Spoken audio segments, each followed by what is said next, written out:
Hello friends, स्वागत है आपका हमारे YouTube channel MP sky academy में। आज के इस वीडियो में हम इस प्रश्न का उत्तर जानेंगे कैसे लिखना है। प्रश्न है, विश्व में चीन के उभरते प्रभाव का आकलन वर्तमान परिप्रेक्ष्य में कीजिए। तो इसका उत्तर हम लिखेंगे, सबसे पहले लिखेंगे चीन के आर्थिक शक्ति के रूप में उदय को वैश्विक स्तर पर एक महत्वपूर्ण घटना के रूप में देखा जा रहा है। 1978 के बाद चीन की आर्थिक सफलता को देखकर उसे एक महाशक्ति के रूप में देखा जाने लगा।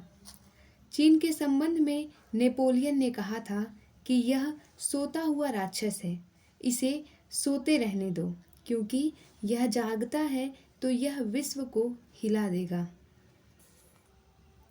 आज चीन की उपस्थिति विश्व भर में अनुभव की जा रही है। जनसंख्या की दृष्टि से चीन दूसरे स्थान पर है। क्षेत्रफल की दृष्टि से चीन चौथे स्थान पर है। विश्व में चीन की थल सेना सबसे बड़ी है। आज के विश्व की एकमात्र महाशक्ति संयुक्त राज्य अमेरिका को धमकी देने की शक्ति चीन के पास ही है। अब हम सबसे पहले चीन के बारे में कुछ चीज़ें बता देंगे, फिर हेडिंग डालेंगे। विश्व में चीन के बढ़ते प्रभाव का आकलन वर्तमान परिप्रेक्ष्य में इस प्रकार किया जा सकता है। तो अब इसके अंतर्गत हम हेडिंग बना करके लिखेंगे, जैसे आर्थिक प्रभाव। अब आर्थिक प्रभाव के अंतर्गत हम लिखेंगे पॉइंट्स बना करके, चीन दुनिया की दूसरी सबसे बड़ी अर्थव्यवस्था है और वैश्विक व्यापार में एक महत्वपूर्ण भूमिका निभाता है। फिर लिखेंगे नेक्स्ट पॉइंट, यह कई देशों का प्रमुख व्यापारिक भागीदार है, जिसमें भारत भी शामिल है। फिर नेक्स्ट लिखेंगे, चीन का belt and road initiative BRI एक विशाल बुनियादी ढांचा परियोजना है, जिसका उद्देश्य एशिया, अफ्रीका और यूरोप में व्यापार को बढ़ाना है। फिर नेक्स्ट पॉइंट में हम लिखेंगे, चीन विकासशील देशों के साथ अपना आर्थिक संबंध मजबूत कर रहा है। फिर इसके बाद से हम राजनीतिक प्रभाव के बारे में लिखेंगे। चीन संयुक्त राष्ट्र संघ के सुरक्षा परिषद का स्थायी सदस्य है और अंतर्राष्ट्रीय मामलों में एक महत्वपूर्ण भूमिका निभाता है। जो संयुक्त राष्ट्र संघ है उसमें चीन स्थायी सदस्यों में है। फिर लिखेंगे, यह ब्रिक्स ब्राज़ील, रूस, भारत, चीन, दक्षिण अफ्रीका जैसे बहुपक्षीय मंचों में सक्रिय है। फिर नेक्स्ट लिखेंगे, चीन अपनी विदेश नीति को शांतिपूर्ण सह अस्तित्व के 5 सिद्धांतों के आधार पर संचालित करता है। चीन की क्षेत्रीय संप्रभुता को लेकर संवेदनशीलता और मानवाधिकारों के मुद्दे पर इसके दृष्टिकोण की आलोचना की जाती है। नेक्स्ट हेडिंग लिखेंगे सैन्य प्रभाव।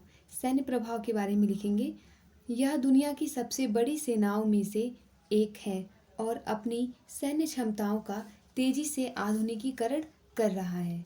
फिर लिखेंगे हम, यह स्ट्रिंग ऑफ पर्ल्स रणनीति के माध्यम से हिंद महासागर क्षेत्र में अपनी नौसैनिक उपस्थिति का विस्तार कर रहा है, जिसके जवाब में भारत ने नेकलेस ऑफ डायमंड रणनीति अपनाई है। फिर नेक्स्ट हेडिंग लिखेंगे सांस्कृतिक प्रभाव। इसमें लिखना है, चीन का उदय चीनी भाषा, संस्कृति और इतिहास में वैश्विक रुचि को बढ़ावा दे रहा है। चीन के आविष्कार जैसे कागज का निर्माण, मुद्रण और बारूद का विश्व इतिहास पर गहरा प्रभाव पड़ा है। फिर लिखेंगे तकनीकी प्रभाव। तकनीकी प्रभाव में लिखना है, चीन उच्च तकनीकी उद्योग में तेजी से विकास कर रहा है और आर्टिफिशियल इंटेलिजेंस, 5G और अन्य उभरती प्रौद्योगिकियों में अग्रणी बनने की कोशिश कर रहा है। अब लिखेंगे पर्यावरणीय प्रभाव। इसमें लिखना है, चीन दुनिया का सबसे बड़ा कार्बन उत्सर्जक है, लेकिन यह जलवायु परिवर्तन से निपटने के लिए भी प्रयास कर रहा है। यह स्वच्छ ऊर्जा प्रौद्योगिकियों में निवेश कर रहा है और विकासशील देशों को जलवायु परिवर्तन से निपटने में मदद कर रहा है। अब इसके बाद लास्ट में हम निष्कर्ष लिखेंगे।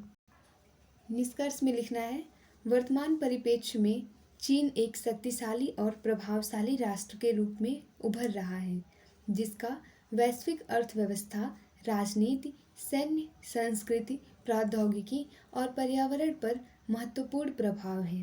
हालांकि चीन को कई चुनौतियों का सामना करना पड़ रहा है, जिनमें आर्थिक विकास की स्थिरता, क्षेत्रीय विवाद, मानवाधिकारों के मुद्दे और जलवायु परिवर्तन शामिल है। इस तरीके से आप इसका आंसर लिख सकते हैं। धन्यवाद।